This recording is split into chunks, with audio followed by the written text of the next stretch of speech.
Beloved seekers of the flame, children of the infinite breath, you have come this far through the gate of first light. You have endured the test of silence. You have walked the outer corridors of the ashram, and the council has seen the discipline of your hearts. Your presence here means that the basic mastery of the wandering ego has begun. Yet, know this. What stands before you now is not a door that can be opened with clever words or outward shows of strength.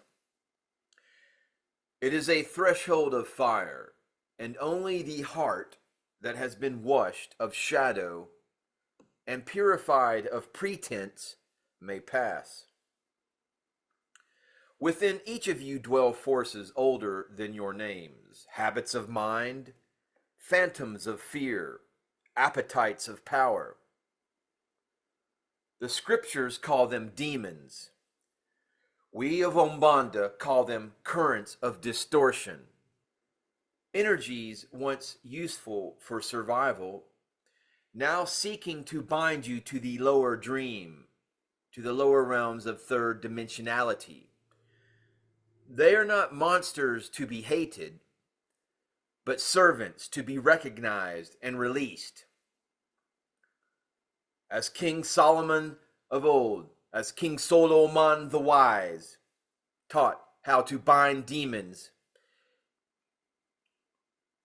you too shall learn that these monsters are not to be hated, but servants to be recognized and released. If you fight them as enemies, they grow stronger. If you bow to them as masters, they devour you. The way of Aumbonda is to bind without hatred, to cleanse without violence. Binding is not repression. It is the sacred art of containment. To stand as the sun stands, radiant, unmoved, and say to the storm within, thus far and no further. I am the throne of my own soul. Cleansing is not escape.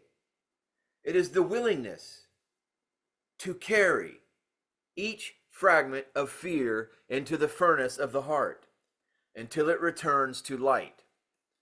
Only when the inner demons are bound by love and dissolved by truth can the ashram reveal its deeper chambers.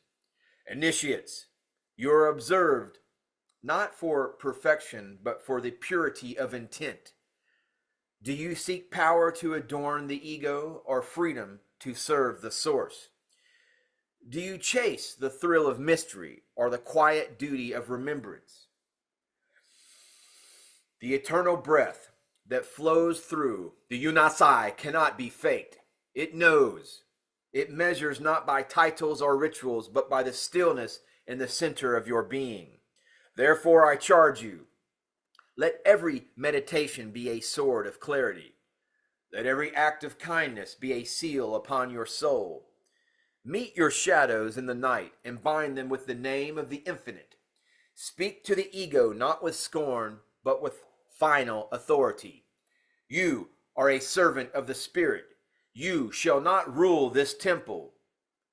When the last knot of pride is untied, when the whisper of hidden agenda is offered into the fire, the inner ashram will open of itself, not as a prize for effort, but as the natural flowering of a heart returned to source. Beloved ones, the Council of Aumbonda does not invite you to comfort. We invite you to sovereignty. We call you to build within your own chest the temple of Solomon, where the sun of the supreme light rises without end. Bind the demons, cleanse the ego, and breathe. Take a breath of eternal life, and the breath of eternal life will move through you, as if it moved through the first dawn of the world. Stand ready, initiates. The inner gates await.